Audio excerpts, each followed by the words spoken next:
స్వాగతం. ఈరోజు మనం సుఖీభవ ఆసుపత్రిలో ఉన్నాము. మనతో పాటు డాక్టర్ శరత్ కుమార్ పాత్ర గారు ప్రముఖ గుండె వైద్యులు అయితే అందుబాటులో ఉన్నారు. అయితే సార్ విజయనగరంలో అయితే చాలా హార్ట్ ప్రాబ్లము అంటే సార్ ఎంతో మందికి అత్యుత్తమ వైద్యాన్ని అయితే అందిస్తున్నారు. అయితే మనం సార్ని అడిగి కొన్ని డౌట్లు అయితే తెలుసుకుందాం. సార్ నమస్కారం అండి. సార్ మీరు ఈ మధ్యకాలంలో చాలా మందికి అతి చిన్న వయసులోనే హార్ట్ ప్రాబ్లమ్స్ వచ్చి హార్ట్ ఫెయిల్యూర్స్ అయ్యి చనిపోవడం మనం చూస్తున్నాం. అసలు ఎందుకంటే ఇట్లాంటి చిన్న ఏజ్లో చనిపోవడానికి కారణాలు తెలియజేయగలరా? సో నార్మల్ ఇప్పుడు లైఫ్ స్టైల్ డిసీజ్ ఈ రోజుల్లో చిన్న వయసులో హార్ట్ అటాక్ రావడానికి కొంచెం కారణాలు ఉన్నాయి. ఈ రోజుల్లో మన యంగర్ పాపులేషన్ కొంచెం హై స్ట్రెస్లో ఉంటున్నారు, జాబ్ స్ట్రెస్లో ఉంటున్నారు, ఫిజికల్ స్ట్రెస్, మెంటల్ స్ట్రెస్లో ఉంటున్నారు. ఈ రోజుల్లో యంగర్ పాపులేషన్ ఎక్కువ అల్ట్రా ప్రొసెస్డ్ ఫుడ్ యూజ్ చేస్తున్నారు. మరి మరి వర్క్ హ్యాబిట్స్ సిడెంటరీ హ్యాబిట్స్ అయిపోతుంది, కూర్చొని సిస్టమ్ మీద వర్క్ చేస్తున్నారు. సో ఎక్సర్సైజ్ తగ్గిపోతుంది. అండ్ యంగర్ పాపులేషన్ వచ్చి చిన్న వయసు పాపులేషన్ వచ్చి ఈ రోజుల్లో ఎక్కువ టొబాకో అడిక్ట్ అవుతున్నారు, బింజ్ ఆల్కహాల్ తాగుతున్నారు. అందుకోసమే హార్ట్ అటాక్ రావడానికి కారణం ఎక్కువ ఉంటుంది.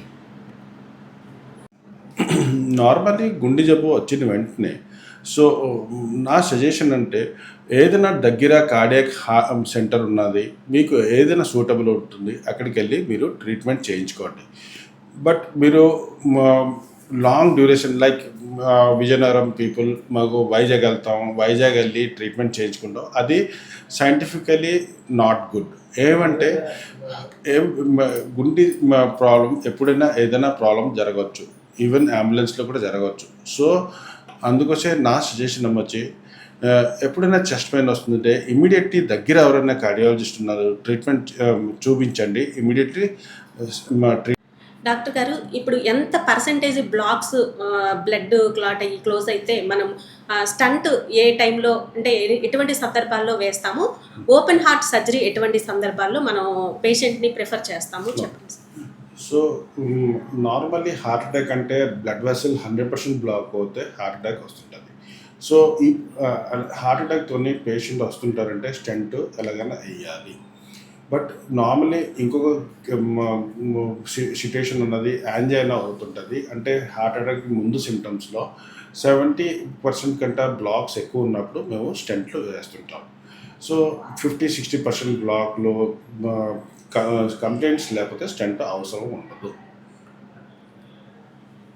సో బైపాస్ సర్జరీ సపోజ్ కొద్ది టైంలో నంబర్ ఆఫ్ బ్లాక్స్ ఎక్కువ ఉంటుంది, కొద్ది టైంలో స్టెంట్ కుదరకపోతే దానికోసం మేము బైపాస్ సర్జరీ చేస్తుంటాం. కొద్ది టైంలో బ్లాక్తోని వాళ్ళలో కవాటర్లో లీకేజెస్ ఉంటుంది కాబట్టి అప్పుడు బైపాస్ సర్జరీకి మేము ఆప్ట్ చేస్తుంటాం. సర్జరీ చేసిన తర్వాత ఆ పేషెంట్ ఒక 6 months తర్వాత నార్మల్ కండిషన్లో తన వర్క్స్ అనేది చేసుకోవచ్చా? లైక్ వ్యవసాయం చేసుకునే వాళ్ళు కానీ ఎంప్లాయీస్ కానీ కష్టమైన పని చేసుకోవచ్చు అంటారా? బైపాస్ సర్జరీ చేసిన తర్వాత ఒక 1 week 10 days తర్వాత జనాలు డెస్క్టాప్ జాబ్ చేసుకోవచ్చు. సో హెవీ వర్క్ చేయాలంటే ఒక 2-3 months తర్వాత నార్మల్ జాబ్ చేసుకోవచ్చు. అయితే ఈ హార్ట్ అటాక్లు వస్తున్నాయి అంటే హార్ట్ అటాక్ వేరు, హార్ట్ ఫెయిల్యూర్ అనేది రెండు వేరువేరుగా ఉంటాయి. హార్ట్ అటాక్ అంటే గుండెలో రక్తనాళ బ్లాక్ అయిపోతే గుండె కంట్రోల్ అన్ని డ్యామేజ్ అవుతుంది, దానికి హార్ట్ అటాక్ అంటాం. హార్ట్ ఫెయిల్యూర్ అంటే గుండె కంట్రోల్ అన్ని నీరసం అయికొని గుండె బాడీకి బ్లడ్ పంప్ చేయకపోతే బాడీ అంతా వాపులు అన్నీ వచ్చేస్తాయి, రాత్రి పడుకోవడానికి ఇబ్బంది ఉంటుంది. దానికి ఆ హార్ట్ ఫెయిల్యూర్ అని చెప్తాం. So heart attack and heart failure రెండు డిఫరెంట్ సింటమ్స్. ఓకే, అయితే అది ఎలా గుర్తించాలి? చెమటలు పట్టడము ఈ సింటమ్సే ఉంటాయి రెండింటికి ఈక్వల్గా? హార్ట్ ఫెయిల్యూర్లో జనాలకి ఫస్ట్ హార్ట్ అటాక్ చెప్తాను. హార్ట్ అటాక్లో జనాలకి చెస్ట్ పెయిన్, ఆయాసం, చెమట పట్టడం, స్పృహ తప్పడం ఇవన్నీ వస్తుంటాయి. హార్ట్ ఫెయిల్యూర్లో పేషెంట్కి లాంగ్ స్టాండింగ్ ఆయాసం ఉంటుంది, కాలు వాపులు, మొహం వాపులు, రాత్రి పడుకుంటే ఇబ్బంది అయిపోతుంటుంది, కూర్చొని పడుకుంటుంటారు, ఇలా సిమ్టమ్స్ వస్తుంటుంది. సో అది హార్ట్ ఫెయిల్యూర్. మరి చెస్ట్ పెయిన్ వచ్చినప్పుడు హార్ట్ అటాక్ కోసం మేము కొంచెం ఎక్కువ కాన్సన్ట్రేట్ చేయాలి. హార్ట్ ఫెయిల్యూర్ వచ్చినా సరే వితిన్ మినిట్స్లోనే చనిపోవడం జరుగుతుంది. హాస్పిటల్కి తీసుకెళ్ళి అంత టైం కూడా ఉండట్లేదు. హార్ట్ అటాక్ అంటే కొంచెం ఏదో గ్యాప్ అయితే నేను చూశాను. హార్ట్ అటాక్లో టైం ఇవ్వదు. ఆ, సో అందుకోసమే ఏంటంటే నార్మల్లీ హార్ట్ అటాక్లో ప్రాణం పోవడానికి కారణం ఏంటంటే గుండె దడ ఇరెగ్యులర్ టు గుండె దడ ఎప్పుడన్నా ఫాస్ట్ అయిపోవచ్చు, స్లో అయిపోవచ్చు, అలాగే గుండె దడ స్టాప్ అయిపోవచ్చు. సో అందుకోసమే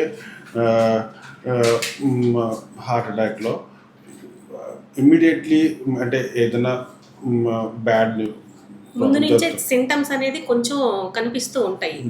కాకపోతే గ్యాస్ పెయిన్ అనుకొని కొంచెం మనం ఇరెగ్యులర్ అది చేస్తాం. నార్మల్ ఏంటంటే సేమ్ అందరూ ఇనిషియలీ హార్ట్ అటాక్ అవ్వకపోవచ్చు, గ్యాస్ట్రిక్ అని మెడిసిన్స్ వాడి ఆ సిమ్టమ్స్కి ఇగ్నోర్ చేస్తుంటారు. దానివల్ల కాంప్లికేషన్స్ అన్ని ల్యాండ్ అయికొని బ్యాడ్ స్టేజ్లో మా దగ్గరికి వస్తుంటారు. ఓకే. ఎటువంటి సందర్భాల్లో యాంజియోగ్రఫీ చేయించుకోవాలి? 1 yearకి ఒకసారి చేయించుకోవాలి, లేదంటే అసలు అలాగే ఎట్లా? లేదు. యాంజియోగ్రఫీ కోసం మీరు కార్డియాలజిస్ట్ని డిస్కస్ చేయాలి. ఎప్పుడైనా అవసరం పడితే యాంజియోగ్రఫీ చేయాలి. ఓకే. లైక్ అవసరం పడుతుంటే చెస్ట్ పెయిన్, వాకింగ్ చేస్తే చెస్ట్ పెయిన్ వచ్చేస్తుంది, ఏదైనా కారణం లేకుండా హార్ట్ ఫెయిల్యూర్ ల్యాండ్ అయింది, కాలు వాపులు, మొహం వాపులు వస్తుంది, ఓకే. అప్పుడు యాంజియోగ్రామ్ సింటమ్స్ని బట్టి మనం అవసరమైతే యాంజియోగ్రఫీ. అది మీకు మీ కార్డియాలజిస్ట్ మీకు సజెస్ట్ చేస్తారు. థ్యాంక్ యూ సార్, చాలా చక్కగా వివరించారు. డాక్టర్ గారికి ధన్యవాదాలు. Special thank you sir. Thank you.